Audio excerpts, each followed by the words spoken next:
This is Coffee with God, and I am Father Jose. Let us begin this day with the Word of God and a short reflection. A reading from the Holy Gospel according to Matthew, chapter 20, verses 20 to 28. Passage is taken from the Message version of the Bible. It was about that time that the mother of Zebedee brothers came with her 2 sons and knelt before Jesus with a request. "What do you want?" Jesus asked. She said, "Give your word that these 2 sons of mine will be awarded the highest places of honor in your kingdom, one at your right hand, one at your left hand." Jesus responded, "You have no idea what you are asking." And he said to James and John, "Are you capable of drinking the cup that I am about to drink?" They said, "Sure, why not?" Jesus said, "Come to think of it, you are going to drink my cup, but as to awarding places of honor, that's not my business. My Father is taking care of that." When the 10 others heard about this, they lost their tempers, thoroughly disgusted with the 2 brothers. So Jesus got them together to settle things down. He said, "You have observed how godless rules throw their weight around, how quickly a little power goes to their heads. It's not going to be that way with you. Whoever wants to be great must become a servant.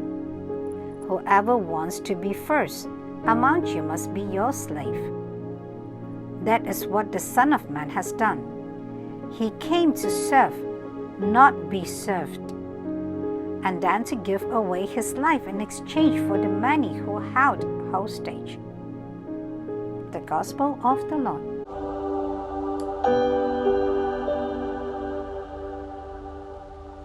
Reflections on the Gospel according to St. Matthew chapter 20, verses 20 to 28. Today, the Church celebrates the feast of the Apostle James, son of Zebedee and brother of John the Evangelist. St. James is considered the first of the apostles to have been martyred. Tradition dating from the early Middle Ages has him preaching the gospel in Spain and is venerated as the patron saint of Spain.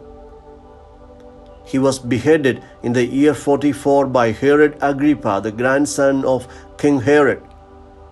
His relics are enshrined in Compostela, which became one of the most famous pilgrimage destinations in the world, beginning in the 9th century. In today's Gospel, Matthew emphasizes the danger of aspirations for achieving honor and competition within the community of the disciples. Unless we overcome these attitudes of ego and desires for personal glory, we will be driven by aspirations to be the first, to be esteemed and honored by others.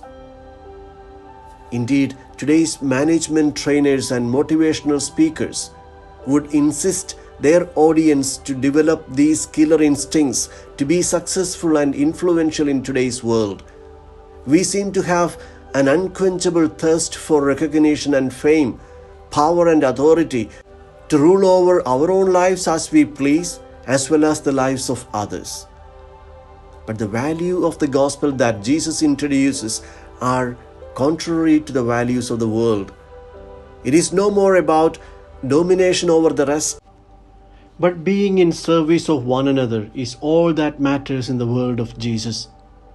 Through the passage of the Gospel, Matthew was acknowledging a self-criticism of his group, the group of the apostles of Jesus, for thirsting for power, position, and authority.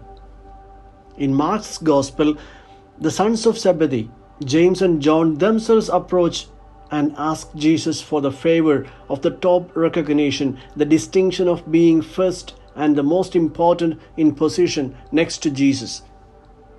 But in the Gospel according to Matthew, he introduces their mother to address Jesus on their behalf. Their mother's request became the occasion for Jesus to teach more about relationships in the community. Jesus grabs the opportunity to give a powerful teaching on humility. If you want to be great, says Jesus, then change your attitude. Quit thinking about how much status I have over other people. Quit thinking about how much more intelligence or academic degrees I have over others. Quit thinking in terms of how much ability I have to manipulate and control outcomes. Quit thinking how high a position I hold in relation to others and how many people I can command from that position.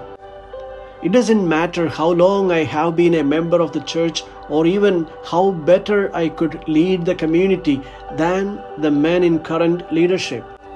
Without love and a heart to serve, these things are all worth nothing.